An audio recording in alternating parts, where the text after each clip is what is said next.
I'm so glad you're here listening to the Sustain Your Passion podcast. I'm Genesis, your host and business development expert. If you're ready to make a bigger impact and income while helping others, then you're in the right place. Thanks for joining me, and I can't wait to help you sustain your passion. Hi, everyone. Welcome to this episode of Sustain Your Passion. I am so excited for this episode today. This feels like a full circle finally coming complete because today I have Brittany Young with me, and we are going to do a niche clarity session for her here in a little bit. But I just want to tell you all about Brittany and how we met. So Brittany was actually my first online marketing funnily found client for my career coaching business 5 years ago. And it is just such a privilege to know Brittany, to support her, and now to get to work with her on growing her business. So Brittany, go ahead and introduce yourself, tell folks what you do, and then we'll dive in and clarify your coaching niche. Hi, I'm Brittany Young. I am a librarian, specifically a law librarian by day and a superhero by night. Yes, true. That's where I want to be, as a superhero by night, an empathetic superhero where I fight people with empathy. Yeah, I love it. As long as you wear a cape and are dressed up like a sloth. Yes. I think I'll have a sloth sidekick. That seems like a good idea to me. I love this. Now there's a children's book coming too. Like, that's amazing. Right? So many ideas in Right. just the introduction. But what we were talking about earlier is I had no idea that I was your first marketing funnel online I know person. when I said that, I was like, marketing funnily found. I don't know what to call you, but like, I ran my first ad on Facebook and it found Brittany. And it was one of those moments that I've talked about in different podcasts and talked to my clients about, where it's like, when you get your messaging right, it will be eerie how well you will find, like, you will find your perfect matches when you get your messaging right. Like, you will be so well aligned with your clients. I remember it just felt like talking to like a bestie. We just had the best call. Yep. It was so fun. Like, I saw it, and I was working with a coach through LinkedIn, and I mean, he was okay. He wasn't bad, but like, I wasn't clicking. It definitely was not happening. And then your ad popped up, and there were like 2 things in it that I was like, it might have mentioned empathy or compassion, and definitely had this, it had mentioned burnout. I remember that. Yeah. And then there was the Oregon State thing, and I was like, well, I went to Oregon State too. Right. And just the way that you wrote it, I was like, it was like me reading Brené Brown, where I'm like, are you in my head? Oh my gosh. Did you just compare me to Brené Brown a little bit? I did. Oh my God. I'm dying a little bit over here. It's like the best compliment, right? Seriously, like, whoa. Slow down there, Brittany. I have a friend who follows you and talks to you. I'm not going to say her name. I'll tell you later. But she calls me Brittany Brown sometimes when I have those moments. Ooh, that is so good. Like, that's going to be on next year's Valentine's Day cards for me. Like, you give me Brené Brown vibes. Right? How has she not like done these already? So good. Honestly, like, with her quotes from her books, like, we should write her a letter. And she's the only person that would get me to move to Texas. Right. Just to work with her. I know. I did consider for a hot minute. I looked at her like social work PhD and was like, maybe I could come study under Dr. Brené Brown, but absolutely fucking not. I don't want a PhD. Just kidding. Right. I want all of the knowledge from the PhD, but I don't want the PhD. Yeah, I don't want to go through the work of dealing with the system again. Like, academia. Yeah. You know? Yes. With our systems in general. Right. I feel like that's a pretty good summary of like what we talk about a lot, like systems and like inequality in education and just like good people and neurodivergence. And neurodivergence. Yeah. Yes.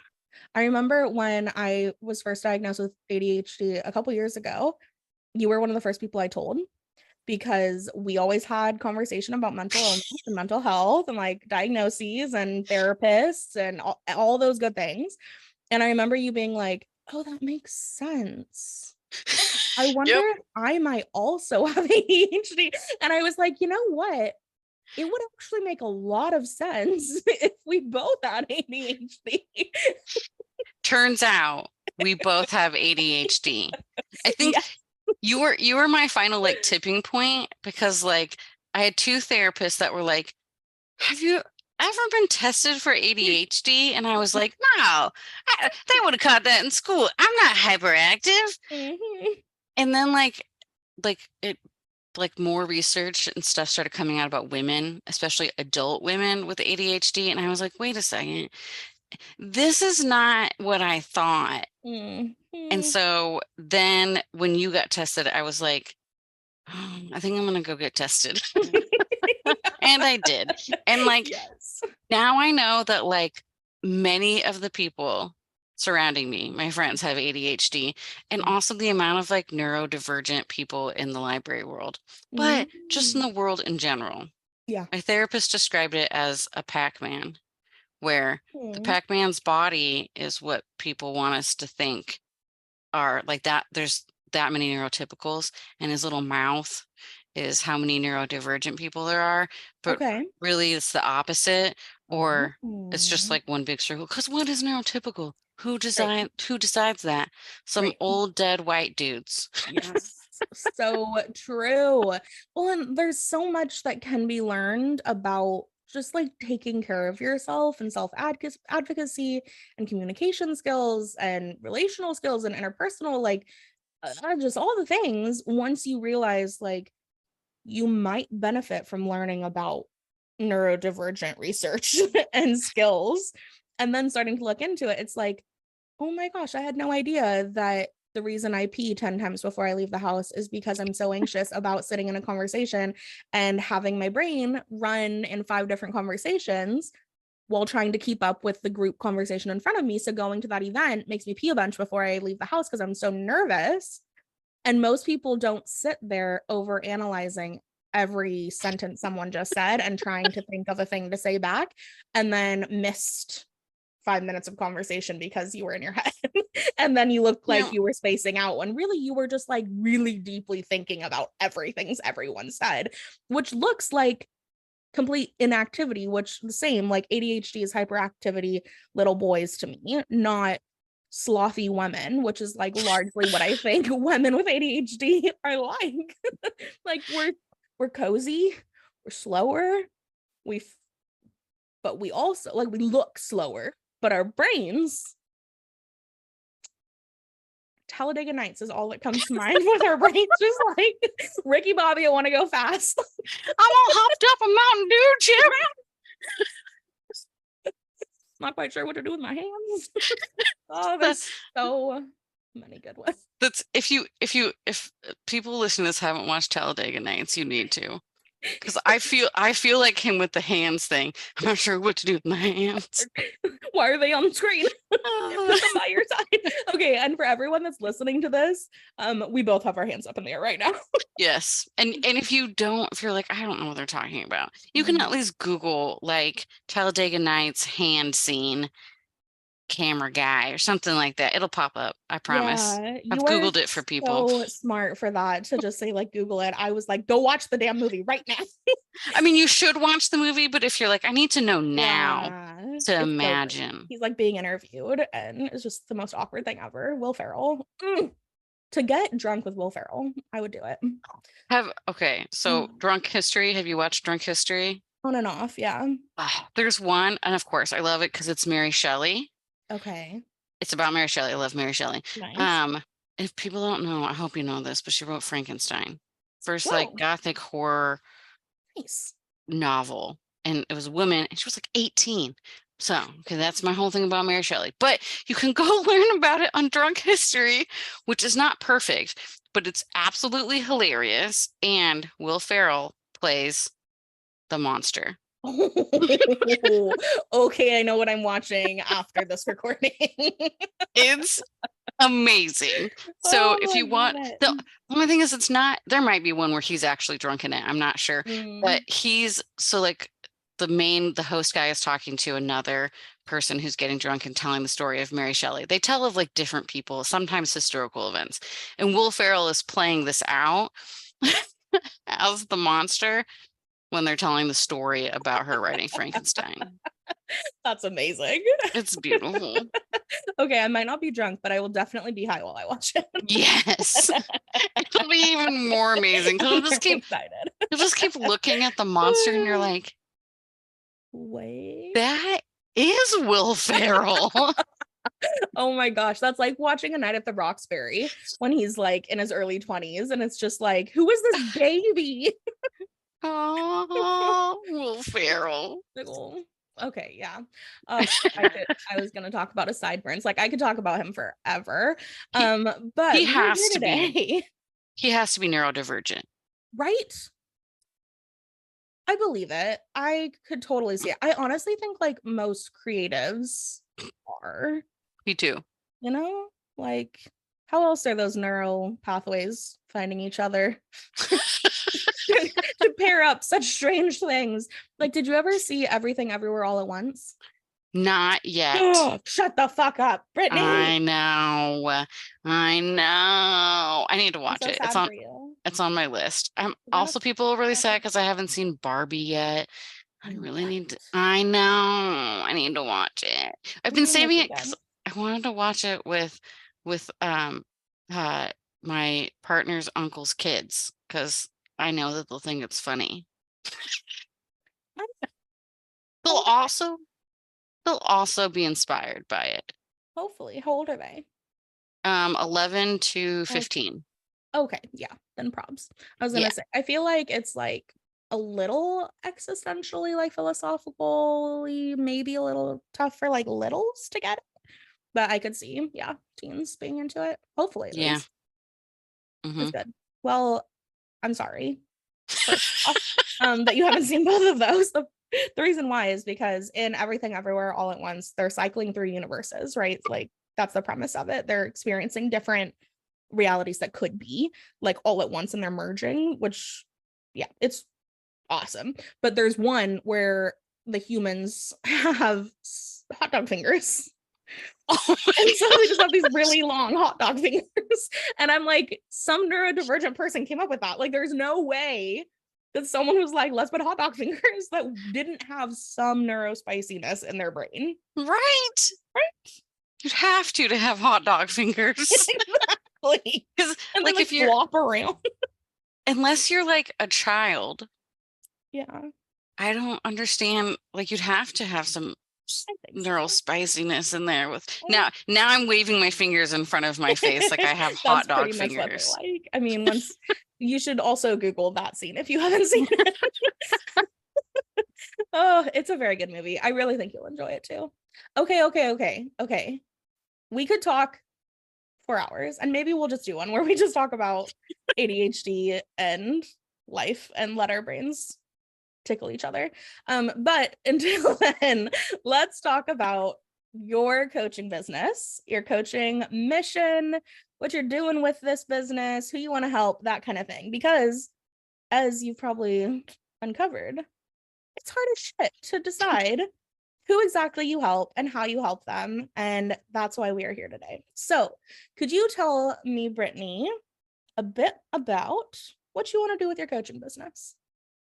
Okay. So this is the thing that I wrote out this morning, which is an adaptation of other things that I've wrote 5 million times and like rewrote.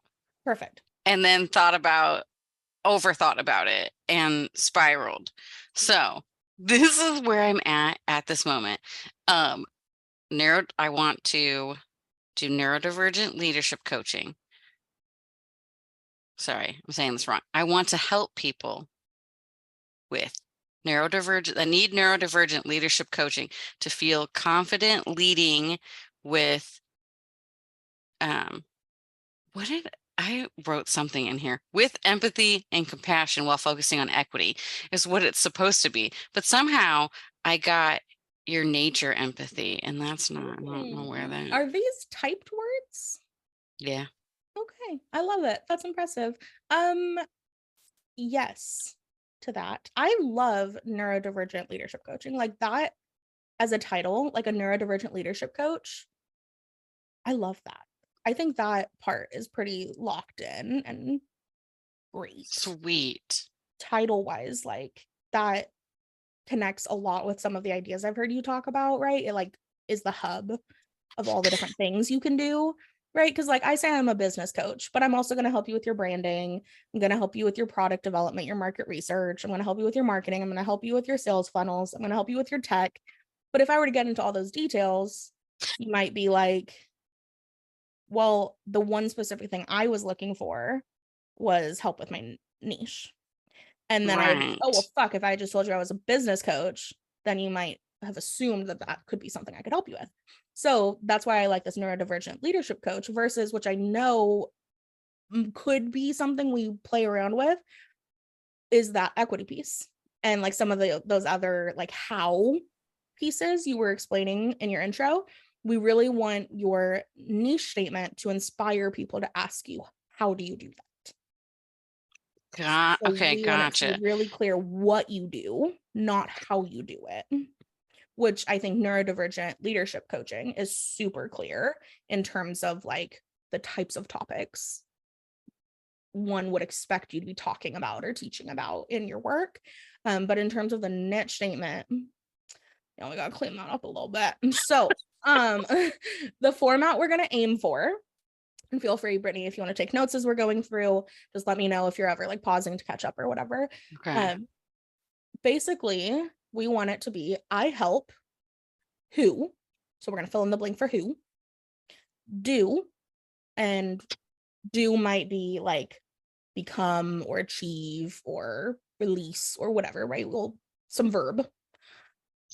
And then what? Mad Libs. Yeah, literally, this is a Mad Lib. Like, it's a little template. When I was in college, anytime somebody, like a professor, was like, oh, write this, a version of this, right? I would just create templates.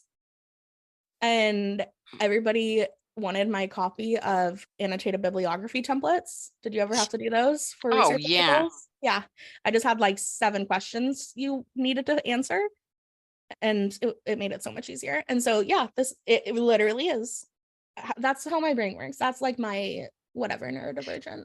That's how my brain works too. And I was talking to people about this the other day where I'm like, it's just easier if I tell you, like, just tell me specifically what you want. It was actually about the portfolio that you have to do to get your master's in library and information science. I have an intern who's doing that, and she has like 2 semesters. And it's so confusing because like you have to have all the stuff in it. And you're like, but how do you want that Right. Give me an given to you? example. Yeah.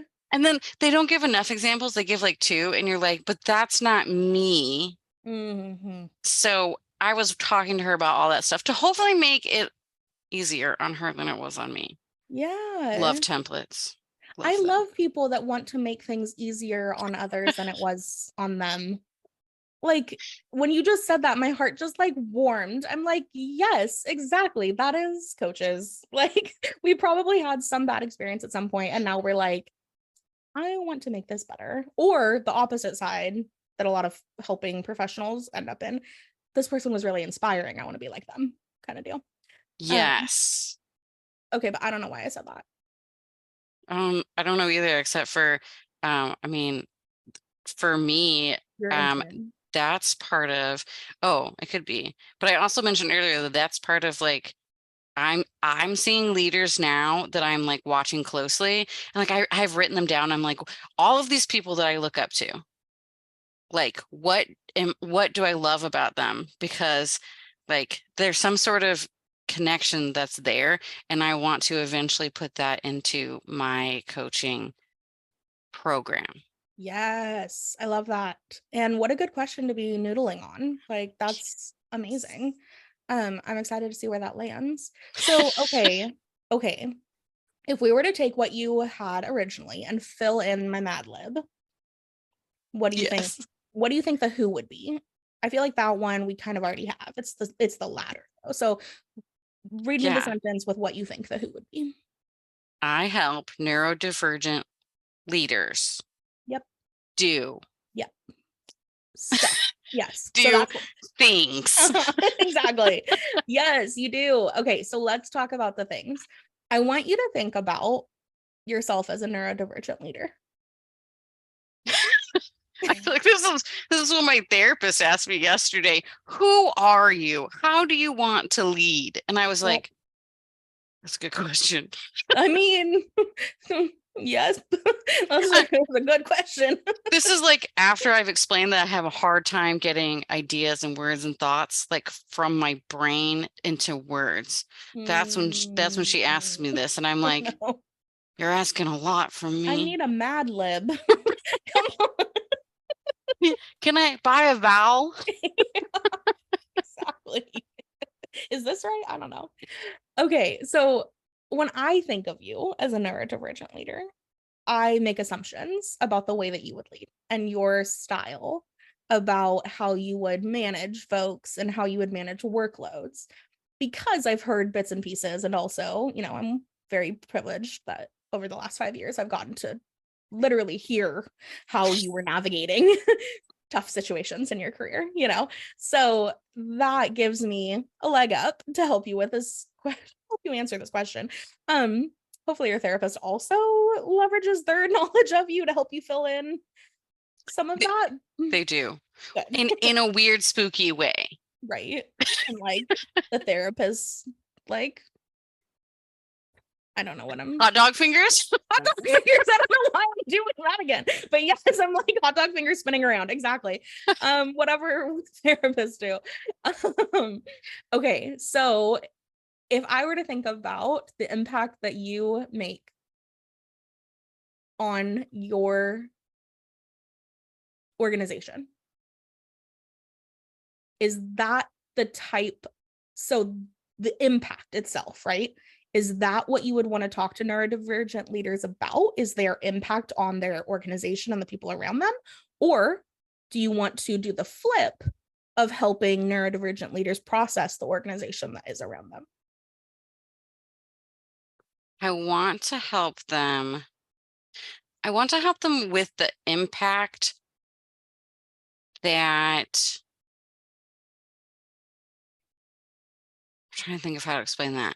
I want them to, so it's that whole like me search, thing in psychology, where I, just like with my intern, where I want to make it easier for her, I want to make it easier for other neurodivergent leaders to feel confident and not have so much imposter syndrome in their leadership, and like do that through confidence building, skill building, and also just like tricks, because like there's so many tricks that I've learned, and then like tricks that I've adapted. But like it would have been really nice to know these things, like, I don't know, in elementary school, right? Not as a 36-year-old woman floundering at work, right? Who has like a horrible imposter syndrome because we live in a neurotypical world that also has where we have systemic issues, and I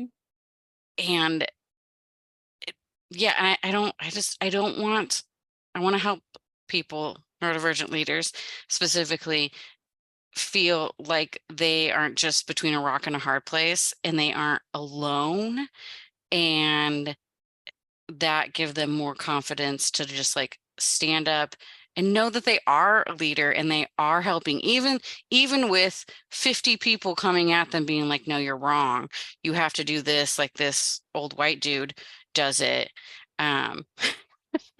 because that's what society says. We've always done it, right? You have to toe the line, and then make it hard like it was on you, right? And eat them out. If it's all about the bottom line, because we're capitalists and we got to make money. because that's not the bottom line, really. Right. The money isn't the bottom line. So true. People are really where it's at. Yeah. And not people as As quote marketing quote chips, like, right. what were you gonna They're say? not they're not like widgets in your Yeah, or system. resources. Right. Yeah. I realized my days were numbered in the like I want to say the corporation of higher ed when people started being called resources. And I just remember thinking like you can go to a human to get resources, but I don't like talking about projects as we need to resource this project as in we need to put humans on it when how else do you expect the project to get done? Like, duh, there's going to be humans doing the work. So maybe let's act like they're humans first and not resources that to use first, you know? Right. To Mm. to use, I feel like is like Mm. that's one of the key things. And I do especially feel like middle management gets caught in that position a lot too. But even people like, I mean, I don't know a lot of people at the top of organizations that feel this as much because often to get to the top of of the structures that I'm talking about, you have to toe the line. Yeah, If you don't toe the line, they're going to figure out when you're in middle management that you're not going to toe the line. sure. Um, unless you get brainwashed into towing the line or you do it for safety reasons. But that's what I want to, I don't, because then you're unhappy. Mhm. And then if you're unhappy, you make everybody from the top down miserable. Totally. And And your that's, home life and your well-being, it all just sinks. I mean, maybe even people you're driving by, you're cutting them off in traffic. Mhm. You're being a butt face at the store. Totally. You're gonna be way more likely to try and like cut off the little kid that's trying to check out with their candy at the self-checkout if you are pissed from your day. And Right. that's not nice. It's like the whole Scrooge thing. Yeah, totally. I don't want people to feel like they have to be Scrooge. I want Yeah. them to feel like they can be, is his name Timmy, the little boy with the crutch? I'm thinking of Muppets because that's the main Scrooge that I watch. Oh, and that one with um Bill Murray. That one's good. And I love Homer. Oh, Okay, quick non sequitur. Bill Murray has a special place in our relationship because baby steps. If you have not seen the movie that I am forgetting the name of right now, come on, I know you know it. what about Bob? What about Bob? If you have not seen it, I just always picture him at the front door of the cabin, just looking in, like, hi, why are you at your therapist's cabin at the lake, sir? Go home. But he's taking baby steps to improve himself. And that's all life is about, is taking baby steps to improve yourself. And Brittany and I said baby steps at some point, or you said baby steps at some point, and we both were like in what? And once you see this movie, you'll understand why it's kind of obscure because it's kind of, I don't know, it's a little obscure. I don't know that it's kind of older too. Yeah, and it's not like most people don't think it was a very good movie. And I mean, it wasn't like anything out of this world. Yeah. Um, but it's Bill Murray for Yeah. one. Yes. And then two, there's just the baby steps part is just so dang funny. And I mean, it stuck with me for forever. I'm taking, look, I'm doing it. I'm taking baby steps. I mean, we've sent gifts to each other, memes, like I love it. I'm pretty sure I've sent you like a foot emoji at one point. Like, baby steps, got this. So good. Okay, so baby stepping our way towards your niche statement. See how I did that? Okay. I help neurodivergent leaders. So here's what I'm wondering. Let's picture a timeline, right? So if we were to picture a timeline where you're now working with your client, okay? So that's like on the far right of our timeline. If we were to talk about the left side, right? So before the client works with you, what's going on in their life?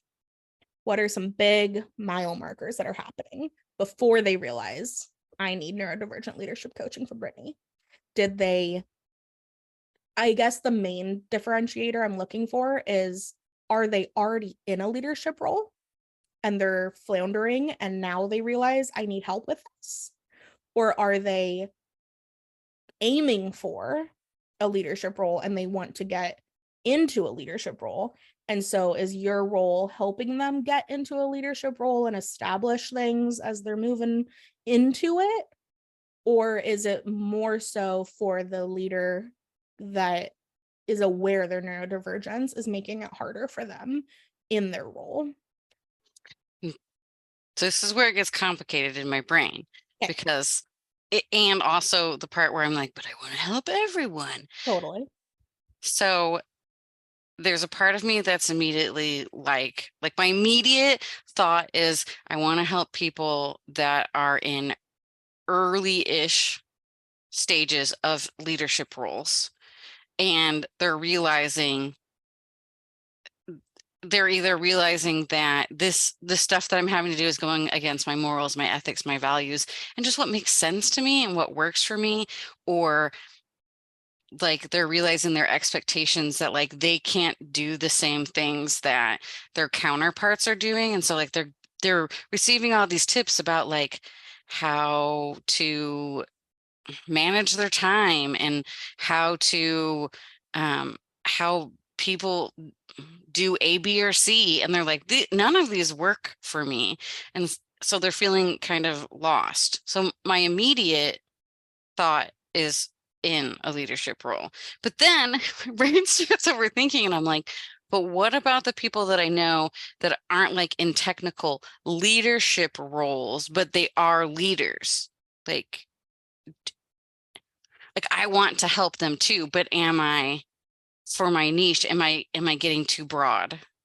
So that's a great question. And that's exactly why we're here. Let's dig into that. So, when in your career did you start self-identifying as a leader? Like when you started seeing, hey, leaders type calls in newsletters or emails or whatever, did you start perking up like, oh, they're talking to me. I'm now in a leadership role. I could go to that. When did that happen for you? Was it the role, or was it that you realized like, hey, you know what? I'm in an entry level or mid-level job. I'm a contributor, right? I'm a coordinator, I'm an individual contributor, or I'm on a team, whatever, right? But I'm not in like a senior leadership role, but I know I lead. Like, did you identify yourself as a leader until you had that role, or was it the title that made you start recognizing like, fuck, I'm a leader now? So it's kind of a combination. Okay. So, and my steps to becoming a leader, I feel like there's been like imposter syndrome like every step of the way. Yeah. Like, well, I remember being like in German class in high school and we're doing a project and my teacher is like, so Brittany, I put you with these people specifically because they need leadership and you can provide that. And I was like, Oh,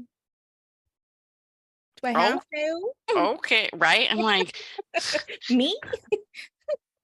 do I have to be in this group? You sure about that, Teach?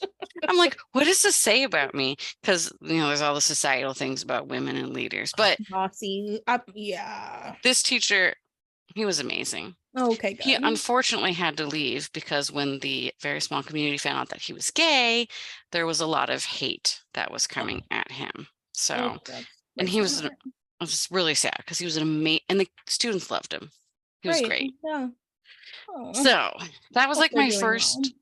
I hope so too, because I was in high school, so well, he didn't leave until after I was out of high school, Mm. but like I didn't have his information or anything. Like you Right. don't do Mm. that with students. That's Totally. That would have a been very no-no. inappropriate. Yeah. Yeah, it's a no-no. So we can just wish Uh, him well from here. yes, Yeah. I'm sending him good Yes. vibrations Yes. because that was like the first time that I had somebody be like, Wow. "You're a leader," and I was like, "What?" Um, Mm. so, but then I didn't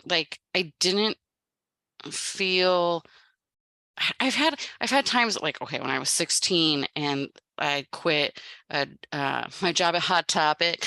Nice. Yes, it was I'm old school goth. I love it. I could totally see that. So I left there and they were like, well, we were going to try to make you a key holder, which the key holders are not like, they have more responsibility. They are supposed to lead, like by example. So there were things like that happened. And then I was like, oh, cool. I'm responsible as a teenager. And these were like solid experiences that I had that I then have brought to other, like when I have volunteers that are teens, I do want them to take responsibility like I did, because that was, it put a lot of, like I felt a lot of confidence with that. But then I had other things that would happen, like in college when I was I had confidence put in me from management that I was a lead reference student, but then had asshole students say things to me like, well, you're never going to be a good manager or leader because you're too nice. Ugh. Which I get. So part of me, I think it's funny when people think I'm too nice. I am nice. I'm a really nice person. However, I also advocate really strongly for people, and people don't see that a lot unless I'm having to advocate. I would like for other people to be nice and for me to not have to advocate. Seriously. But it doesn't always happen. So I have a tendency to get that. And so I've had those times where like that has knocked me down. So I think the first time like in a work situation that I really felt like, hey, I'm a leader was actually when I was working for a technology company, and I became, I wasn't the lead of a team, but I was like their assistant, like an assistant lead type position. Yeah.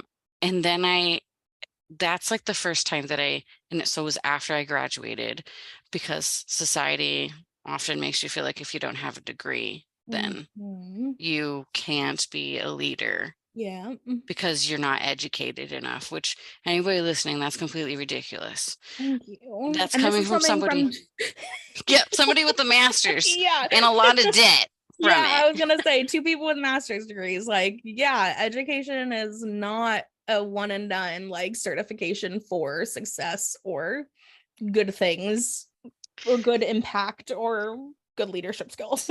No, it's also with like, I don't even like putting on like job descriptions that you have to have a GED, because Right.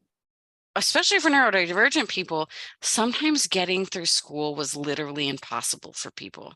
Yeah. And so that doesn't tell you, I mean, yeah, the GED especially really does not tell you about a No. person's ability. No. Um, But it's a sick HR way of checking for uh other details about you yes. and age Mm-hmm. and The, whatnot. the Okay. things that are actually illegal for Exactly. them To to, know and train right, you on. Yeah. right. Ugh. That's one of those Okay. systemic things. So Yeah, so see, that's why I'm like, I don't know. no, because well, okay. There is an answer here. There is. We just have to qualitatively research our way there, right? So if we think about all of these things, what are the common Mhm. denominators? Everything that you've told me so far, in terms of like when you identified yourself as a leader, I heard a couple things that stuck out to me. Someone else identified you as a leader. Yep. You didn't self-elect yourself as a title of leader. So I think Yep. that's important. And I would agree, like based on my experience and what I've seen in other people through my coaching experiences and career counseling previously, most leaders that are good leaders don't self-identify as leaders because they don't have the ego to do so, Right. which is why they're good leaders. And So ego and confidence are different. yeah, absolutely. And that's the difference, right? I've always been told that I have quiet confidence. I've heard this from people in different ways, but one time I was in a very expensive marketing class. It was my first one. You probably heard me talk about it on the podcast before. And I was at one of their like check-in appointments, and she was like, "Oh, how are you doing with everything?" And I was like, "I'm fine. It's going good." And she was like, "Okay, quiet confidence. I like this." And I was like, yeah, like it's all right, like this makes sense to me. And yet that's a very common experience for me as a neurodivergent, where it's like people expect some things to be really hard and other things to be really easy, but like neurodivergent people have our own unique special strengths, you know? And so we may not be boasting about it. And you talked about that too, that you have this almost, I want to say like soft spokenness that somebody at some point told you, like, oh, you're not, you're too nice. You're not going to be a leader because of that. Like, there are so many attributes about who we are that we get told either directly about us or through societal ways make us leaders or not, right? Yep. Even being women, like, Yep. there's just so many layers to it. So I wonder if we were thinking about marketing funnels, typically what's going to happen is think about that timeline, right? That I was saying on the far right is I'm going to start working with Brittany, right? What your ideal client is doing on the left, all the way through, what we want to identify is a period of time where they are recognizing their problem. And then after that, a period of time where they've recognized a solution. And then we want to enter you. So we could back up that timeline even further before the problem exists, right? And we could say they don't know they have a problem, but they might have a problem in the future. So let's intercept them before they're going to have the problem. That is so fucking hard. Like marketing and selling to someone who doesn't know they have a problem and doesn't want to solve it, darn near impossible. And that's the kind of cringy, shitty salespeople we don't want to be, right? The person who like tries to sell you a new lease when you're there to shop for an old car, like cringe. So we don't want to back up that far, but we do need to know what the problem is. And we do need to know what solutions they're considering so that then we can say, hey, actually you need this over here, which is you and your offer. So if we were to think about the timeline of when they became a leader, which based on what you described, I think it is going to be that someone else like dubs them leader, which typically in the work world is by role. Like even you said, you were an assistant leader and you had a new title of the role with a key, right? Like there are different things we kind of collectively assume about leaders. Like there's probably followers that you have in some form or fashion. You have responsibility over other people's work being done in a certain way. You have more responsibility of like managing the environment and impact, right? You're given more responsibility. So I think if that happened, right, on the far left side of your timeline, like client goes into leadership role, then there's a period of where they're going to be experiencing the problem, unaware of a solution. And then something happens where they become aware of, oh, there could be a solution to this problem I'm having. And then they'll become aware of Brittany has a version of the solution that I want to work with Brittany to work on. So this would be like problem. They became a leader and they experienced self-doubt. They experienced confusion, fear. They were feeling stressed every night, things that you probably went through, right? When you were experiencing new leadership roles. And then at some point, they will learn, hey, you don't have to figure out how to be a leader on your own. And so that's where we want to pick up your content marketing. So when we get to the place where we're talking about your marketing funnel is going to start with something to the effect of even leaders need support. And especially neurodivergent leaders need support. And that's where you'll start introducing your topics that you could help them with. And that'll be more clear once we know exactly what all goes in your program, which we can't know until we scope out exactly what your niche is. So if we're thinking about, though, a new leader that has neurodivergence, so they were given a role probably in the last year. They earned a role, rather. I don't like that I said they were given. They earned a role. And now they're flailing. Talk to me about what that flailing feels like. It's funny that you just asked because I was like getting ready to be like, they're flailing, they're like spiraling on what to do. They're like looking for resources. They're trying some of these things. And that's where that whole like, you're getting all these tips to help and they're all for neurotypical people, not for neurodivergent people. And imposter syndrome is definitely coming in. I mean, for me, and I can't imagine for anybody in our society now and for a very long time because of the pandemic, they're feeling burnt out because they just feel like they're running in place, like the little Looney Tunes guy. Yes. Roadrunner? Yep. But doesn't he Yeah. get away eventually and then he like leaves the little dust? Like that's also very Yeah. divergent. Like I'm gonna Right? hyper focus and figure this out. I'm gonna spin my wheels and I'm gonna blast it off. Okay. That's what happens in my brain.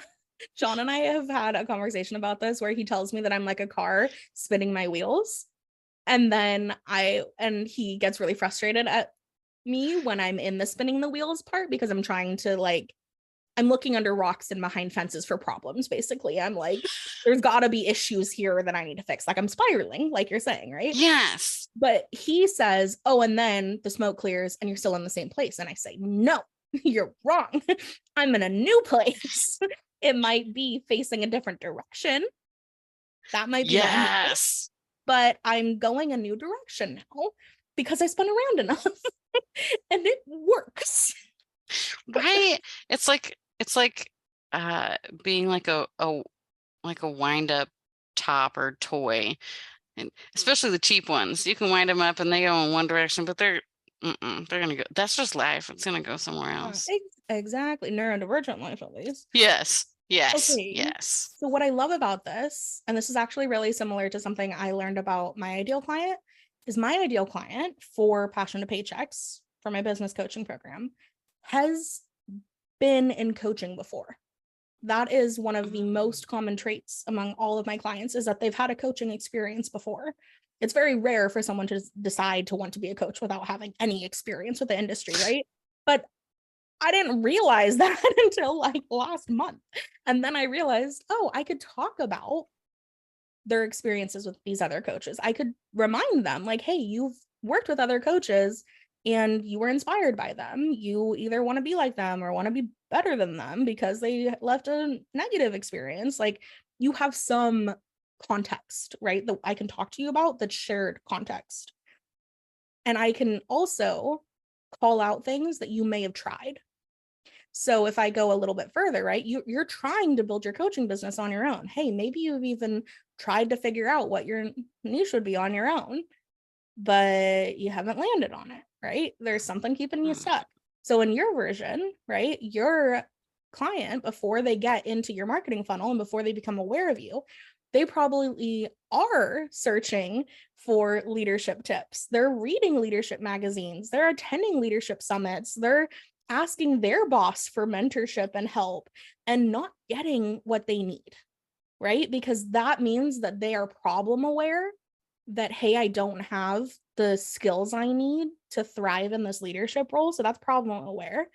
Then they become solution aware in that they're recognizing, oh, maybe I need leadership or executive coaching. But then they become Brittany aware when they realize these other tips from these leadership coaches are not for neurodivergence, because I tried to just go into the meeting and be more extroverted or whatever, like verbose kind of like, tip they gave me. And I actually hated it and cried after and felt like shit for the rest of the day and will never be doing that again. Like you could call out that, hey, I know you probably have seen the advice to get up at 5 a.m. every day if you want to be a successful leader, right? Fuck that. Yeah. You can't tell, but Brittany is laughing. Exactly. And so we know what doesn't work. And your ideal client will have been through all of this. They will have had the leadership role bestowed upon them. They will have tried to make it on their own. They will have probably realized it's not working. They will have looked for solutions and been disappointed. And then hopefully, right, you interject in some way so that while they're searching for answers, they see a voice, just like you described at the beginning of this podcast, that is like in their head. That's so on point with their specific struggles that they're like a moth to a flame on like wanting to soak up everything you put out, all your content.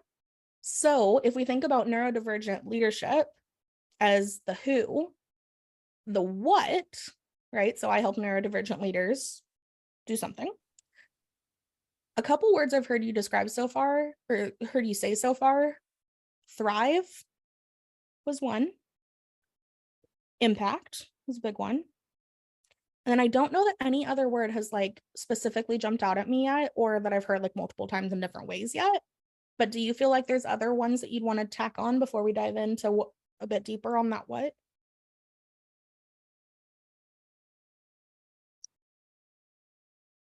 I'm like thinking, okay, let me look at my notes. Once. I know that like for me, like one of the fears, because people bring it up all the time, is with the advocacy part. And that includes like advocacy for oneself. Because like you have to learn to advocate, especially like sometimes I'm better at advocating for other people than I am myself. But as a neurodivergent person, you have to advocate for yourself. Otherwise, you know, the things that you put in place to make work a healthy place for you and leadership a healthy place for you, you're not going to be able to ask for those things if you can't advocate for yourself. Can you write down something really quick? Yes. Make leadership healthy for you? Yes. Say more about that. What does making leadership feel healthy to you? Or oh, I like that. I want to hear more. Okay, so one is like working on like boundary setting, because it's really natural for neurodivergent people want to do everything. And we really suck at saying no, because there's that dopamine part that we're like, oh my gosh, this is so cool, I want to do it. Right. And then you're like, holy crap, I just said yes to 10 things that are really cool. And I have no idea, like my plate was already overflowing. And I don't want to disappoint people. And you already feel like you're disappointing because you don't do the things that like everybody else does. Totally. So there's definitely like a boundary setting piece to it. Sure. A boundary setting piece and the advocacy piece. I feel like leadership becomes more, especially neurodivergent leadership becomes more healthier. Words are hard, even for librarians. Surrounded by words, still can't say them. Still can't say them. No, I think you're onto something really brilliant here. So I want you to keep struggling with this, okay? You're doing I'm like, what? Words are hard. When it's healthiest when we have, I feel like tools and skills is not quite. Tips and tricks. Yeah. I'm kidding. Sorry. But not, yes, but no. That, because like if I say like, I feel like if I say tips and tricks that work for you, that's so like, what does that mean? Yeah. So leader. Do you teach neurodivergence leadership skills? Is that too like teach neurodivergent leadership? Wait, there's things coming to mind. It's like self-care, but it's like more than that. It's like every time I say make leadership, I feel like I'm going to do make leadership great again. Oh my gosh, I actually posted today that was make content fun again, or making fun again. And I was laughing so hard when I made it because I was like, I hate myself so much for using a spoof on MAGA, but Right. also it's hilarious to me. Right. And those are always those hard things where I'm like, I don't want this to like hurt anybody, but also I find it really funny to spoof it. Like Saturday Night Live. I feel like I'm Saturday Night Live in that moment. Exactly. This is funny. Also, just so you know, speaking of Trump, Yeah. there's different parts of your brain and like not personalities, but there's different parts, quote unquote, of your brain. And like my therapist has me characterize them. It's a kind of therapy. Yeah. Um, my person, the image that represents society's expectations is a gigantic Trump. Oh, that makes sense. Mine was Madam Umbridge. Ooh, that totally makes sense too. Yeah, I had a coach help me with when I was first leaving the first time I left higher ed for entrepreneurship, because then I got headhunted and went back for a minute. That was the hardest time for me. And it was magical because every time I started having those thoughts of like, you need a 9-to-5 401k, I just pictured Mrs. Umbridge being like, thanks for trying to help, but like, I don't like you. No. You're not for me. Not for me. No thanks. Not for me. Okay, see, and this brings me back around to where we originally were with the making leadership healthy for you Well, so with here's the thing. boundaries and So I want to ask you something. ask me things. If you were to tell me what are leadership skills that a neurodivergent leader needs, you're listing them: self-care, advocacy skills, boundary setting, communication was something we talked about before too. Yes, communication. Email setting, like there's email writing, like you could come up with like, oh God, that'd be so cool. Tricks for the technology that you're using. Yes. That actually is Technology to I was make it talking. organizational. Yeah, I was talking to, so I'm doing an online gym program, and Cool. they had like a little like meet and greet entrepreneur session that I went to. And I felt Nice. really good about it. Fuck yeah, you did. And I got some cool tips and tricks because of course naturally there were like multiple neurodivergent people on the call. Yeah. It's a We like queer gym. entrepreneurship. A lot of queer people are also neurodivergent. Yeah. It's just basically if you're cool, you're probably neurodivergent. Exactly. Yes. Agreed. That's the cool people. Yes. But they were talking about some of the different like programs and stuff that they use to like help them manage their ADHD. Yeah. Yeah, I guess like I don't even know if I like the word manage because I feel like that makes it sound like ADHD is a bad thing. But like you said, there's strengths. Oh, wait, use your ADHD as a strength. Yeah. That's another thing. So I think if you were to keep noodling on this, Okay. what ultimately your program could include is a set of leadership skills that you would teach each of your clients, but you would be coaching them through it, right? So like you would come up with some form of training material, which could be written or video form or whatever kind of content you want to provide on the topic. And then you would ask them questions about how the skill either isn't or isn't present in their current work environment, how they might benefit from improving it, where they might learn about it from, areas they've struggled in this before and how they wish they had handled it.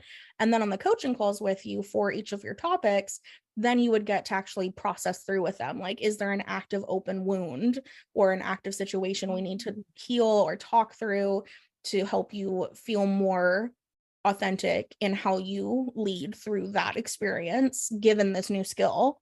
that is a leadership skill, because leadership is one of those like nebulous terms like love, right? Like I love you and I know that because I care about your well-being and I want you to be happy and I put your coffee out in the morning and I deal with your stinky farts. Like, you know, there's many things that you have to do in order to love, just like leadership. Like there's many things you have to do in order to lead. So I think that you have all of the how, and this is a really, really common thing for experts to run into when they're branding. And I know I probably just made you cringe a little bit, but you have been, since German class in high school, a leader. So I'm going to say like 20 years, 10, 15 years, 20, 16. I'm like, how old was I? I would have been like 20, around 15, 30. so 20. Yeah. So you have Yeah. been How old am I? Right. I know. I was like, wait, there's only 10 between 10 and 30, but that's not right. This is why I learned very early math was not my strong suit, and Same. out. But you have these leadership skills that have helped you thrive in your career for the last 20 years, that now I would love eventually for you to have whatever your program's title is. Either we make that sorry, I'm so sorry. Okay. Sorry, I'm gonna have to cut that out. Are you okay to go over a little tiny bit? Yes. And by a little tiny bit, I mean a little bit, because I never do anything just a little. That's a neurodivergent thing too. Okay. It's like the 3-hour goodbye.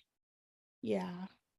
Somehow, I mean, I'm pretty sure when we met up for pho, we ended up having dinner for like 3 hours together. It was so good. Which we should do again soon. We really should. We're so close. I'll go see Barbie with you. Okay. Heck yeah. That would be fun. Right? Okay. I want you to eventually have like Brittany Young's neurodivergent leadership skills, or like Brittany Young's 10 leadership skills that all neurodivergents need. I want you to have some kind of resource like that. Oh my gosh, Brittany, it all just clicked. If you're then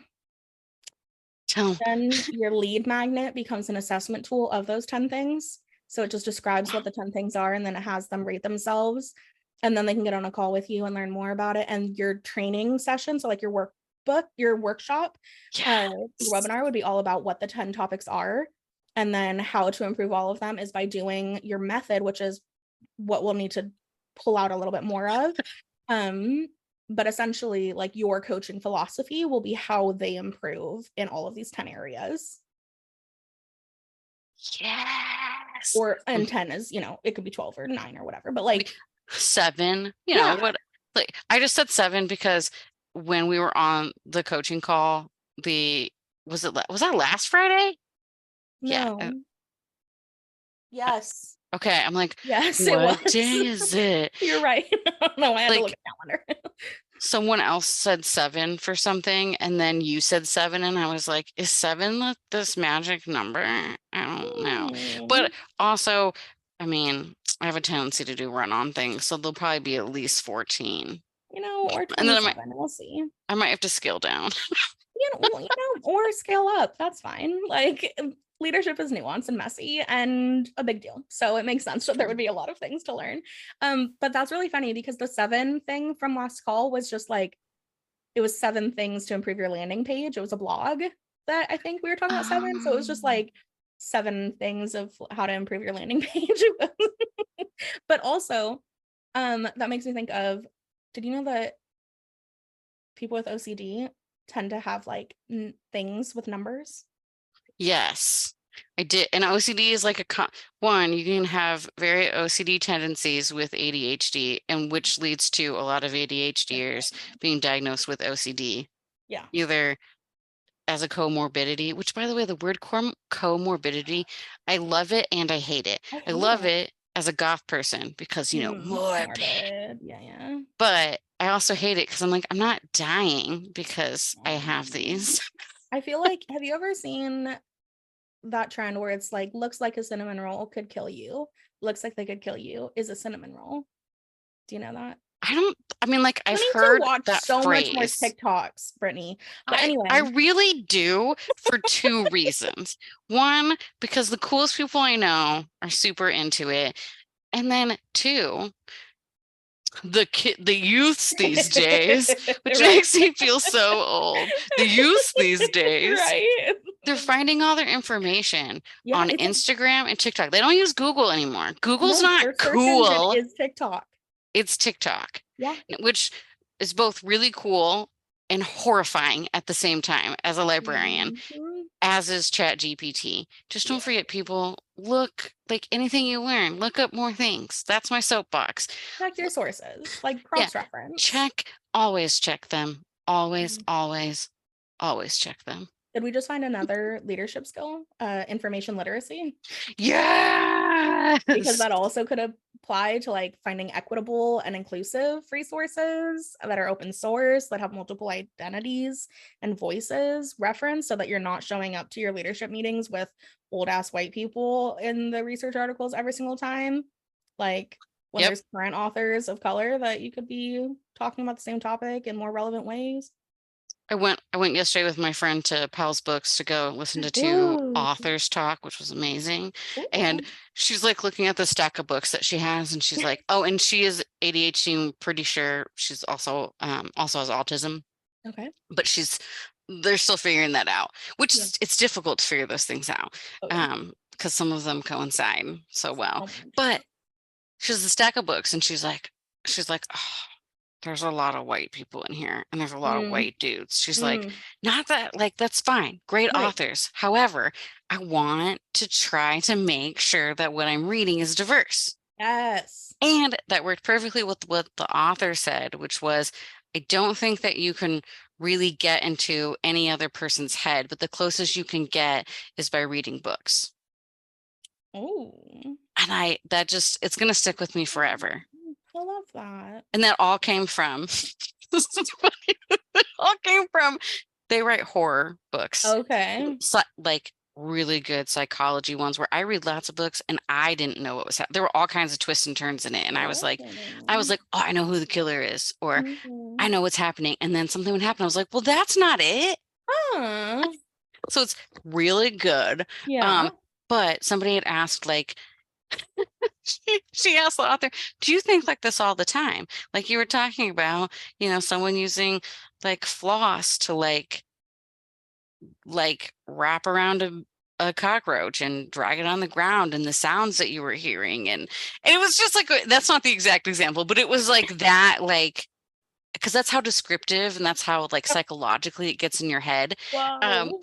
but the lady asks this to the author, and the author's like, yeah, isn't that how you think? Oh, I love And then the other person goes, yeah, that's why I asked, because I wanted to make sure it wasn't just me. And then that.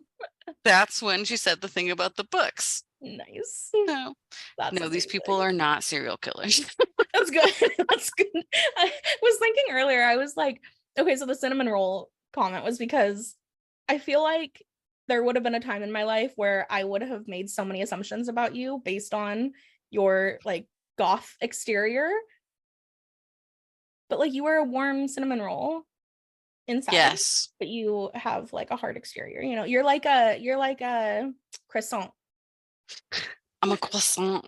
croissant. Crunchy Croissant. outside, soft and airy inside. It's totally true, and a lot of goth people are that way too. Um, but it's my dad always said that I dress this way to like, and I probably told you this story before too.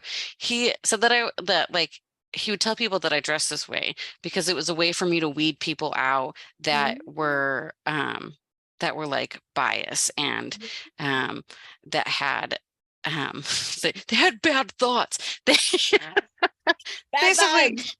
basically, yeah, bad vibes for real, and like they weren't nice people. It was a way for me Yeah, just if they're judging immediately, you on your clothes, yeah, like if they're won't get to judgmental, know you. Yeah. they don't they don't get to Yeah. immediately, they're not going to want to know me, and that's cool, because I don't want to waste my time. Right. And Like, that's another ADHD thing. Like, come on, get to the point. Let's do this. right? I don't, as we're like rambling about all this stuff, but see, that's the point, is we have to ramble, so we don't want to waste it on small talk. Exactly. We Nobody know. got time for that. Yeah, I need time to ramble. I was But on a coaching call yesterday and the client kept distracting herself, I think is something that happens, right? Where you're like, we're talking about a thing and then, I'm talking about this other thing and then I forget what I was talking about and then I circle back and I apologize because I don't know what we were talking about and I don't know why I brought it up, right? And so she's apologizing and it's the first time and I'm like, oh, it's okay, don't worry. And then it's the second time and I was like, hey, it's totally fine. Like, I'm with you. Like, I totally hear everything you said. Like, you're not rambling. This is good. And then it's like the third time and I was like, okay, I just need you to know that, like, you working with a neurodivergent coach means that you don't have to apologize for this because you are giving me everything I'm looking for and my brain is working with your brain right now, and like, you don't have to feel bad for you needing to talk out in a circle, because even though you did, it was very clear and coherent and made perfect fucking sense and it got us exactly where we needed to go. But because it's different than the short, curt, this is the answer, there are no questions allowed, kind of like authoritarian leadership style so many of us are used to, and communication style we're used to, the does this make sense? And have you ever had that happen? Like, the questions that bring people into our stories are perceived as like problematic ways of communicating when really, yeah, like, maybe it takes me down a little side trail, maybe it's going to be confusing, but it's also going to be hella entertaining. You're going to probably be involved in it, and if you're talking to another neurodivergent, they're going to be thoroughly enthralled and excited to hear because you talk fast. And so it's entertaining. that's and it's interesting that you bring that up because like some of the people that I respect the most, they do talk really fast. And so they get feedback sometimes that they talk too fast. And okay, so I can understand to an extent, but then there's also that bias part because you're not talking slow and eloquently. But for some people, that's just not like, if I'm going to do that, I'm not going to reach you the same way. Yep. Like, it's just not going to happen. And so, like, I had that happen with my mentor that I showed you a picture of Amazing. earlier. Yeah. And I had somebody else who could have been my mentor, but I purposely chose them not to Okay. be because it wasn't the best fit. Yeah. Um, and they had said something like, well, sometimes she just talks too fast. Because I was like, oh, my mentor is like, I called her by name. I'm like, she's so amazing. Like, that's why, like, I saw her talk like 5 times at a conference, and I was like, Mm. this person is amazing. Mm. But then to hear this other person who's like pretty far along in their career be like, well, they talk too fast. Um, that was like, I was like, at this point, I have enough confidence to be like, oh, whatever. And then I felt like I don't like people to do bad. Just I'm going to preface that I Totally. don't like people to do bad. But when people who are more seasoned than me um, kind of act like they know what they're doing, and then it turns out that I'm the one who knows what I'm doing, Yep. it is one of those feelings of like, oh, like it builds my confidence. Oh, it's utter vindication. Yeah. Yeah, it's like affirming in a weird Mhm. way of like, okay, you thought that this was the best way to do things, but it turns out that my way actually worked better in this Mhm. instance. And I know the reality of the situation is that they may not feel that way, but the people that I want to reach, they felt that way. Yeah. Not that And I always remember that. okay, I feel like you just articulated another leadership skill, which is something about like knowing how, it's going to sound so basic, but like assessment and metrics, like how to define your metrics of success as a neurodivergent. Like, it's probably Mm. not the bottom line, like we were saying earlier. It's probably the feedback you get from your employees. It's the feedback you get from the people you serve. And I have a similar experience where I challenged a leader and was like, if you are going to require this program to be run that way, I'm not your girl. Like, I will not be the face of this. I will not lead this. And I need to rescind my commitment, which I'm happy to like offload this work to someone else, but like I will not lead it in this way. And I thoroughly disagree. And I will make sure that that's known like at these meetings, because I don't want to be associated with the way that you're taking this project and like this new direction. Because my metric of success was very different than theirs. Theirs was, we just need as many people through the door. Mine was, we need meaningful experiences for the people that need it. That requires very different methods. And so being able to stand up for what you believe is right and advocate for others and what you believe is right, but then also to do that while knowing why you're doing it.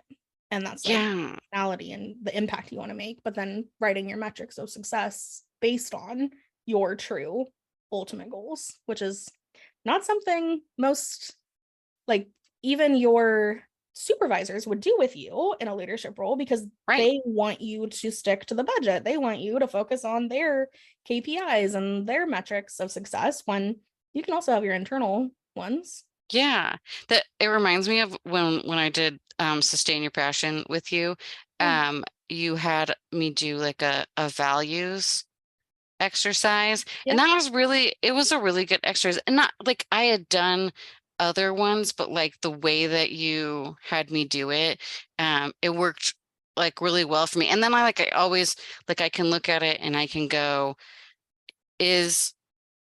am I, like, especially with my top 3, I'm like, are all of these, am I sticking to these in whatever I'm doing? And if I'm not, then I'm doing something wrong for myself. Yeah. And that's worse than doing something wrong for anybody else, because that's what's going to hinder me in helping other people the most. Like that's one thing I learned from, I love the book Rest is Resistance, a Manifesto by Trisha Hersey.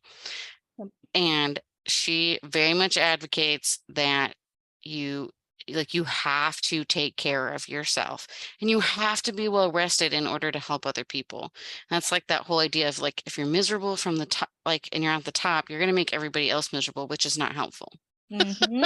Seriously, you're not going to be effective like at all, and you're going to be pretty miserable. So I mean, I would argue that a leadership skill is self-care. Like, self-care is a leadership skill, because if you're not taking care of yourself, you're inadvertently putting your needs on other people to meet for you, which is a great way to set really unhealthy boundaries. Self-care and community care, which is like another new word that I'm learning about, that like they intertwine a lot. So you almost can't really separate them, because you need your community and vice versa. Yeah. So I also wrote as a note, there's something that Glennon Doyle says in one of her podcasts, also another person that I love, about, like, she has a whole podcast about how she decides what critiques to like actually take in, because of course she receives like probably thousands a day. And at first she used to read all of them and beat herself up. But now she has this like mailbox method that's really cool. And basically like only 1 or 2% even get in. And it has to do with people that, like, who does she actually care and want critiques from? Like, that's one of the biggest things. So I think I'm gonna explore that for some verbiage with the metrics. I also wrote, as we were talking, one of the skills is, and I'll figure out how to word this, but don't apologize for your differences. And that's a hard one. Like, I still have trouble with it. My partner is like, stop apologizing. Like, in a nice way. He's like, you don't need to apologize for that. Please stop. And like, I'm working on it. But that's that whole like instead of saying, I'm sorry, but I have ADHD and I need to do this, saying, I have ADHD and how I lead with that is this. So it's just an explanation. And I did that I was having like a epic freak out mentally, because there was like all these emotions and things, because once I open up, everybody else opens up. Right. Yeah. And then I was like, my brain, like, my friend calls it blue screening. My brain like blue screened. And I was supposed to be leading this meeting and my brain Mm. blue screened. And I was like, it's going to take a second for me to process and move to the next thing. So just give me a second. People were like, well, do you want to take a break? I'm like, we only have 45 minutes left. They're like, it's fine. I feel like I could use a break too. Mm. And they're like, I also have ADHD. And then like 5 people in the room are like, me too, me too, me too. Wow. Yeah. And I didn't apologize. I was just like, it's going to take a second. I love that. I don't know that this is exactly it, but like it's unapologetic honesty, because I think that can be something that's so that was one of the reasons why I had turned down a leadership role at one point, because it was a very politicized environment and there were so many things that we weren't allowed to tell, like the underlings. Oh, And yeah. I cannot keep secrets. I'm very bad at keeping secrets. I think that part of that is because I was forced to keep secrets as a little kid when I was being abused. And so now I'm like, secrets are bad, period. And I'm like, I have to work on that. And John will tell you, there's many things that I have talked about our relationship, but he's like, I would have loved for that not to have been shared. So I'm working on like keeping other people's secrets, but like I keep none of my own secrets. I am an open book. And yet that sometimes gets me in trouble, because in some environments and some organizations, they operate that way, where to me it's like, I want transparency. Like if I Mm-hmm. and I've realized I have a better experience, and so do the people I'm working with, when I'm just like, you know what, I just have like 5 ideas come to my head at once. Hold on. Okay, let's go with this one first. And then we'll come back to these other ones. Do you ever get that where it's just like explosion of thoughts and it's like, Yes. I need to sort this Yes. out before I can do anything with them? Yeah, because your brain like short circuits. And especially if other people are talking at the same time and then you're trying to listen. And like my friend from yesterday was also talking about how like her brain will be doing 5 million things at one time. And then she's like, focus on the person, make eye contact with them, make sure that they know that you're interested. Oh no, their facial expression is telling you that they're not interested. You should do this thing. And then and then I was like, yeah, when that happens to me, I start disassociating. I have to be like, I do this to my partner all the time. I'm like, I'm really sorry, but I didn't hear anything that you just said. And it's not because I don't care, but my brain blue screened and I Yeah. disassociated for a minute. Can you please repeat that? And I will make sure that I'm listening. The worst is when it's like, I'm so distracted by the tag on my shirt right now that I don't know what the hell you just said to me. But if I don't take off this shirt right now, I'm gonna lose my shit. You're like in the middle of the meeting stripping up. I sometimes will just go change, you know? It's sometimes you have to, or like ask a friend, can you please cut this tag off Uh-huh. before I murder someone? I didn't know that was like an ADHD thing, part of living in the dark for 28 years. And Yeah. then realizing sensory issues can be part of ADHD. And I saw a TikTok that somebody said, like, yeah, I have to cut all my tags off.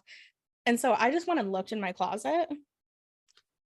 Like 20% of my clothes still have their tags. And probably 50% of my clothes I buy because they don't have tags. And I didn't even realize that I do that, but I love like super duper soft, comfy, like, Yeah. like Torrid has their super soft collection or whatever, like so good. And if there's seams down the back, like, cannot wear it. I like the, oh, No, that's a no. hard no. Okay, so what is But that called? oh, there is a name for it, and because I have there's like a specific name for the types of sensitivities too, and there's like a There's whole miso. other like disability that's just like specifically Mm, that, like having okay. sensory issues, because I have sound Mm. issues. Like Mm. I will become like if I'm in a loud room and I Yeah. have too many people talking to me at one time, it's like I have so much trouble. I can't, it's too much for me. I'm also one of those people that I have to turn down the music when I'm driving because, somehow that's going to tell me. How does anyone not do that? Like, that makes no sense to me that that's not universal, because how do you think when there's that many things? And how do you see? That's what it is. How do you see? How do you when there's that see? much noise? I can't Right. drive my car at that point. Right. Like I've been driving the whole way down I-5 and it was fine, but I was driving straight. Yep. Now I have to Totally. make turns. Yes. And look for a street sign at the same time. It's too much. Oh, It's too no. much. Before I forget, I wanted to tell you my pausing and giving myself a second. I learned that from you Oh. when we were doing interview stuff. And I told you that my brain would blue screen because I kept, in this case, it was PTSD that was causing the issue. Although now I'm sure the ADHD was also combined with it, and I just didn't know it at the time. But the PTSD part was because I was trying to figure out in my head quickly what the other people wanted me to give for an answer. Because my confidence at this point was not, I mean, but I'm also telling the people out there, it was not there. I was recovering from a very traumatic work situation. Yes. And I mean, I still am and always will be, Yeah. but Yeah. it's much, much better than it was. But like I couldn't even answer. And you were like, it's fine for you to pause for a second and let your brain catch up and say, well, let me think about that. Or to finish writing a note. And I was like, that's okay. Mm. And so then I started like I've just adapted it to like, well, that means I can pause in like a meeting and be like, well, I'm still thinking about that. Mm-hmm. I also do it for trying to communicate sometimes because like it helps if I get defensive. It's actually something my therapist is like further developing with me. Nice. So thanks. You were the beginning. I love that. That's so cool because that's totally like, I think about the leadership skill side of it, right? It's like that is being authentic and showing your humanness while also that comes from a place, there's a little fly, that comes from a place of, I want to do my best work. And in order to do that, I need my full brain functioning. And right now it's distracted and not all mine. Just like this damn fly. That's like an example is now where this fly is trying to attack you. What's great is I can't, because it's Zoom, I can't actually see the fly on this like in the screen. So it just looks like you're batting at nothing. It's like it was hovering around the mic for a second. Okay, so what would we call that though as one of your leadership skills? So I know there's the book that's called Radical Candor. Yeah. I don't know if that's exactly right. But no, because I think that's less. Radical honesty is another. I think that's a term my friend told me yesterday. I like that.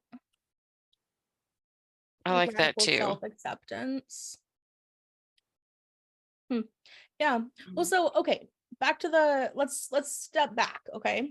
Let's go back up to your niche statement because we're getting back into the how.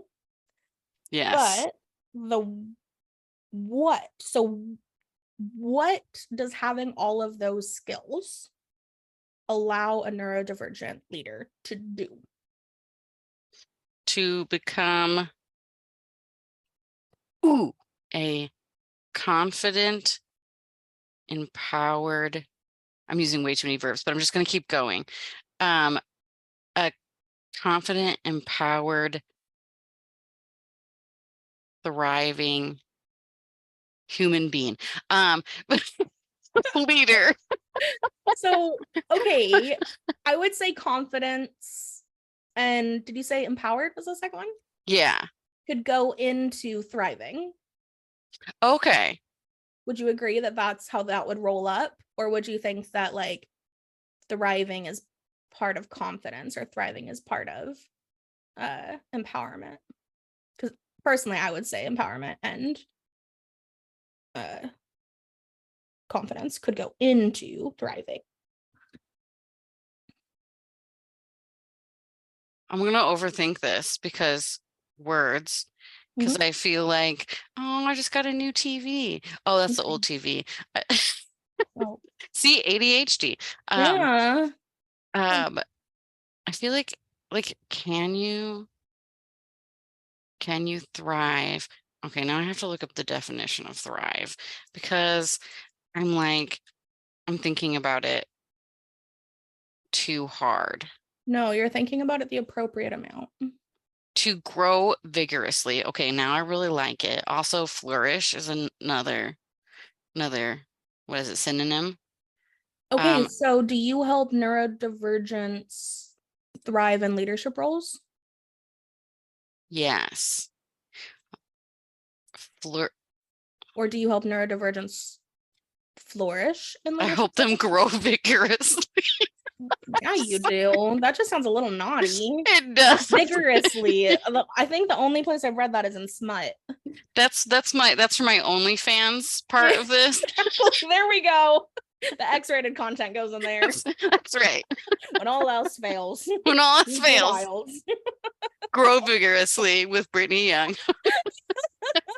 I love it. I'm going to do a Howard Stern type podcast.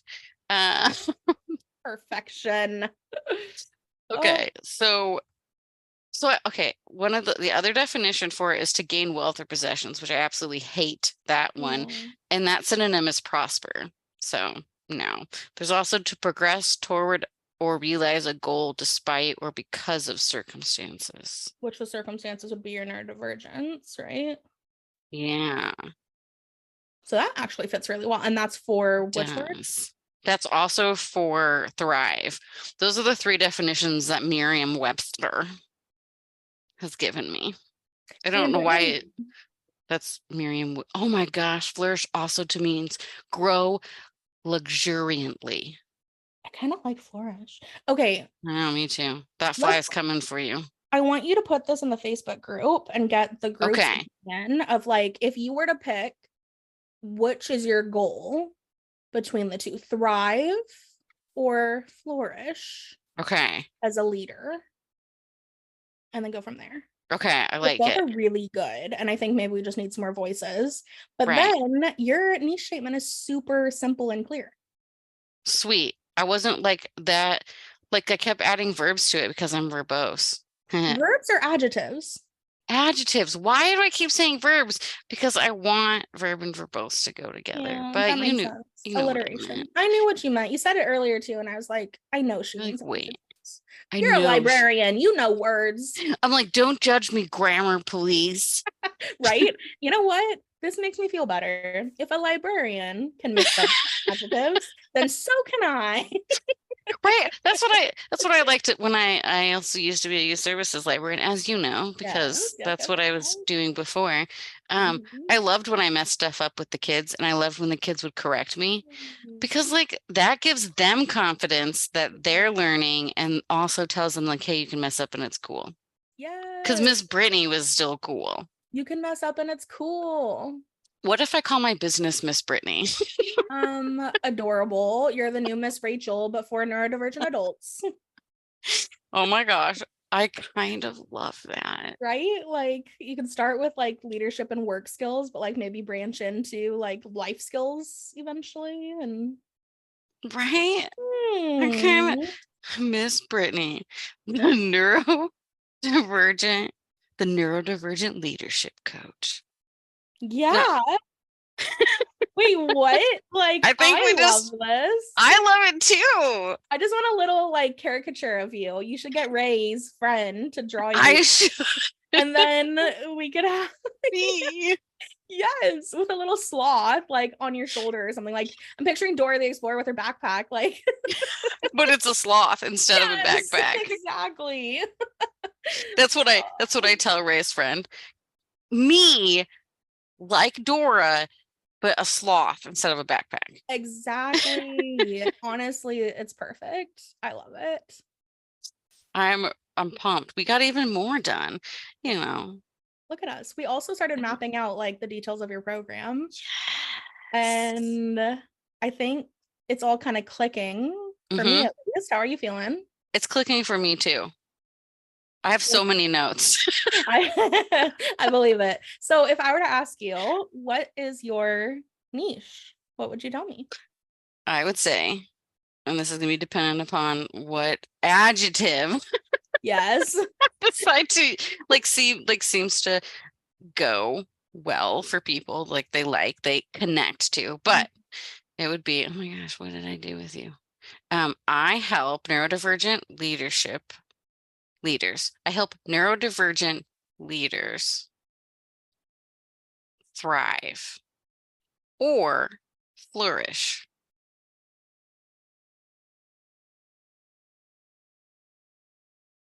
You're looking at me with like, it's totally silent and I can't see. There's like gears turning in her head. I can see it. I can't decide if I like that because it's almost too short. Like thrive where? Like, is it thrive at work? Oh, that's a good question. But it's not just at work, right? Because it's not. Because it would impact their life beyond work, but it is specifically in their work role. So that it could be in life, which would then eventually start to move toward the life skills part if I went that way. Yeah, I don't like that though, because niches need to be simple and focused. I think the main thing is I just wanted to say I help neurodivergence. Do you like that word? Like, yeah, that also makes sense to do. I help neurodivergence thrive or flourish in leadership roles. Yeah. Okay. I think that makes it more clear, because back to the point of like what happens, like what's the instigating trigger that brings them into becoming aware of it all? It's that they got a leadership role. So I think I like that version of it the most. That makes sense, because I don't want to use leaders or leadership twice. And I'm sure there's other synonyms that I could use, but yeah. The short and sweet seems to be ideal. Yes. Because and then I can test it. Exactly. Well, and I was going to say the goal is like, now that you have it, we want you to start. The only reason why we have niche statements at all is so that we know how to explain what we do to people when they ask. And so now that you have that, right, if people ask you like, oh, what do? You can tell them that and see how they react. And ideally, the thing we want is for them to say, oh my gosh, how do you do that? Or how, or tell me more, or something like that. I feel like that does that. Yeah. Like definitely more than my other one did, because it's like, oh, really? Tell me about this. Yeah. We took out some of the verbs, perhaps. Yes. Some of the words that explained the how, which allows people to ask questions. But I think it's also clear enough that if you were to have that like in your Instagram bio or like on your website as like your tagline, like that would make a ton of sense. And eventually you could write like blogs or a book or have a podcast about like neurodivergence at work or neurodivergent leadership. I'm feeling this. I love it. And I'm also like, as you were talking about that, I'm thinking that like, you know, like there's like a bio bit or whatever eventually like about me. It'd be like to like explain the Miss Brittany thing. It would be like, well, I was a youth services librarian. I was okay with messing up words, even though I'll do this more eloquently, because like when I'm writing, I'll make it fancier. But even though most people were ashamed to mess things up, I was not, because it let the kids have confidence and it showed them that it was okay to make mistakes. That's what I'm going to do for you.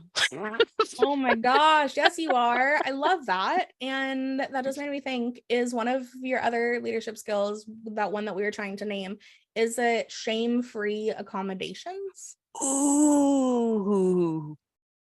Because it's an accommodation to ask someone to pause, even technically, right? To say like, hey, can you wait 1 second while I take this note? Like that's asking someone to make an accommodation for you.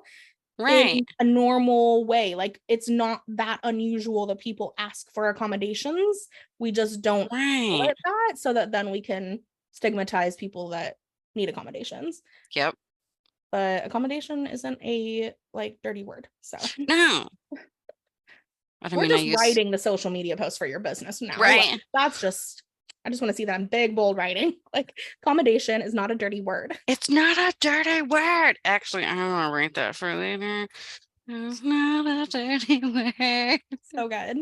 Okay, so we started off with do you have that still? Do you have what you read me first, or did you edit it? The first one, okay, I think I do still have that one. Okay.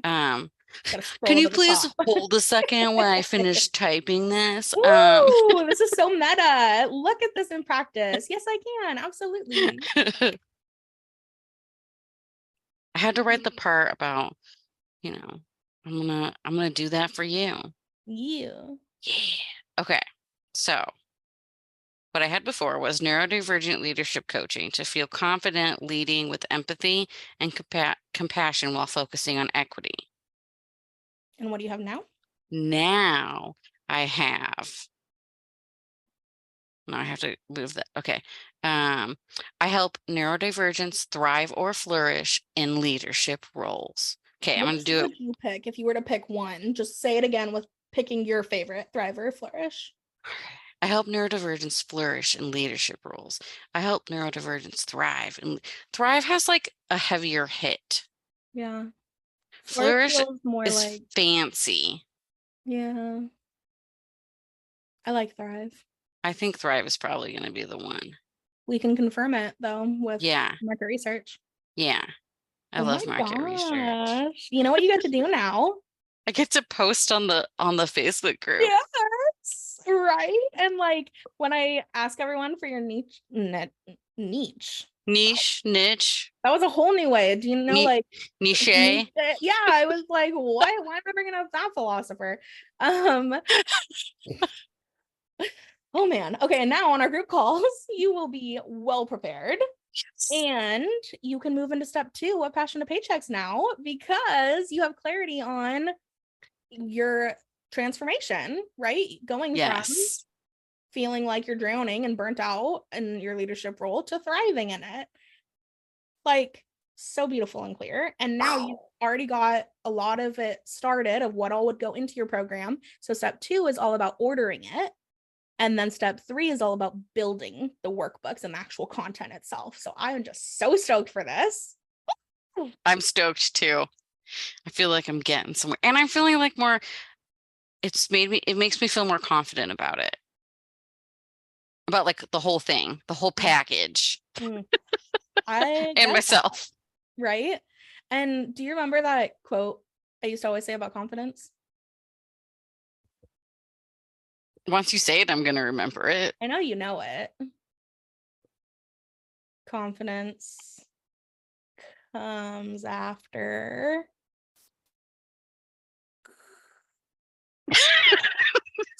This is killing me. Confidence comes after coffee. Or blank before confidence. Why can't wait? No. I was going to say passion before confidence, but it doesn't start with a C. It's another word I use a lot. It starts with a C. I'm thinking of inappropriate words. Yikes. Okay, I'm just going to tell you. Yeah. Confidence comes after courage. And what you did today was you very courageously showed up and told me, this is what I have. I have a pile of ingredients. I don't know what I'm trying to bake, but I have ingredients. Can you help me make a cake out of this? And we just baked a beautiful cake. It's beautiful. And it's not, as much as I love Nicole Byers, it's not the nailed it version of the cake. No, it is the Pinterest version of the cake. Like we could put a bow on this. It's beautiful. I love bows. It's so good. We get t-shirts. Like, oh, I'm really excited for this. I'm excited too.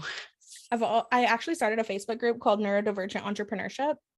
I'm pretty sure that I'm part of it. I think you're in it, but like nobody posts in it because I don't post in it. But like eventually, I think we should starting conversations in that group because neurodivergent entrepreneurship should be a thing. It really should be because, like I said, I was in the entrepreneur thing for the gym that I'm going to, and they were like almost all had ADHD.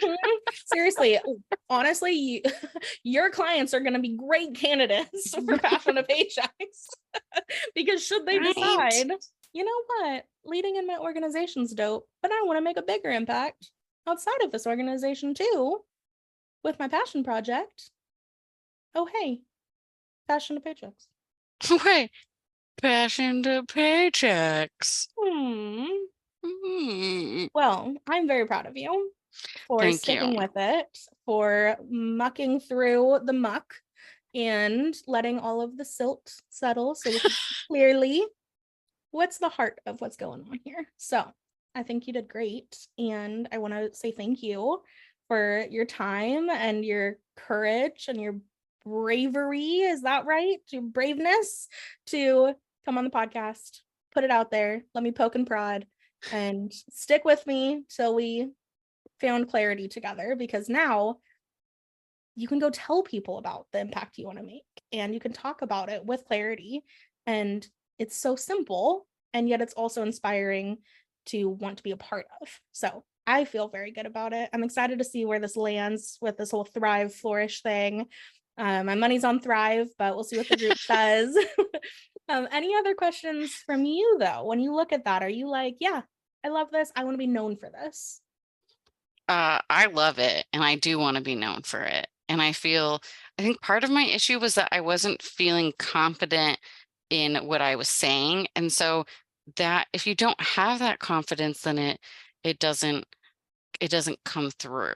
Like there's just a piece that you don't come through if you don't have confidence in it. Like your passion behind what you're doing doesn't. Yeah, I think I would probably phrase that as like you didn't have clarity, because you were confident, like, I know what I'm here to do, but this isn't it. That makes sense. The clarity part. But you were lacking clarity, right? Because you had the longer one that you Right. worked on, but you were like, this isn't it. And it doesn't, like, this doesn't fit me yet, right? Like, we just did like dress alterations. You got a dress, we're like, maybe it's this. And then we altered it. And we're like, actually, we need to like bring it in here, loosen it there, add a little ruffles, maybe dye it black. Like, okay, now it's Brittany's. Yeah, dye it black. Right? Yes, I love the dress analogy for multiple reasons. I love analogies. Right. I love fashion. That was for you. And I also, it all makes sense. That it made it make sense to me. Yeah, I needed the clarity to be confident. Right. And bam. The courage to come and on. The courage. I can't believe I couldn't think of courage. It's okay. I knew you knew it. Because like, that's like, I mean, even though I don't like the author anymore, if I had a house at Hogwarts, it would be Gryffindor. For sure. Same. And they're courageous. Yeah. Once they have clarity, it's a lot easier to be courageous. I'm going to die on this hill. Like, I should write a book that's just like clarity, courage, confidence. Nobody can fight me that's the order it goes in. Yes, you should write a book. Well, this would be the second. Did I tell you I finished? You did. I've seen. I'm pretty sure you posted about it. Probably. So I have a book you did. Published, and then now the book is officially into the editors and will be published next year, like next academic year. So like by June. This is exciting. Didn't you post a cover of it or something? You posted something. Yeah. Something. Words. You posted words. I'm going to go post some more words. Actually. Okay. That is what is next for me today. Okay, Brittany, thank you so much for being here today and for your time. I just love every minute I get to spend talking with you, and this was such a privilege for me. So thank you for taking this time and for doing the work that you do in the world, because it is a privilege to get to help you make a bigger impact with this dream and this vision and the heart that you have, because I know it's going to help a lot of people. So thank you. Thank you for like all of your help from 2018 and on, for forever and ever and ever. To infinity and beyond. To infinity and beyond. I love it. But really, and I think I've told you this before, I wouldn't be where I am today without you pushing me, sometimes dragging me up this hill. With baby steps. with baby steps. Yeah. With baby steps. Aww, Just imagine me, Bill Murray. I'm baby stepping. And I'm behind you, just like with a stick, like poking. Yes. Not dragging me. You're just poking me while I'm baby stepping. I'm just throwing shiny objects in front of you to be like, go get it. Or sloths. Yeah, that's right. Just like, Brittany, there's a sloth at the top, and I'll be like, I'll see you later. Here we go. Awesome. Okay. Thanks everyone for listening to this episode. I hope it was helpful, and I'll talk to you next week. Bye. Thank you so much for listening to this episode of the Sustain Your Passion podcast. If this episode helped you gain a bit more clarity, courage, or confidence, please share it with your friends on social media or in a text. It would mean the world to me. Thanks in advance for sharing this episode. I hope you have a great week, and I'll talk to you soon.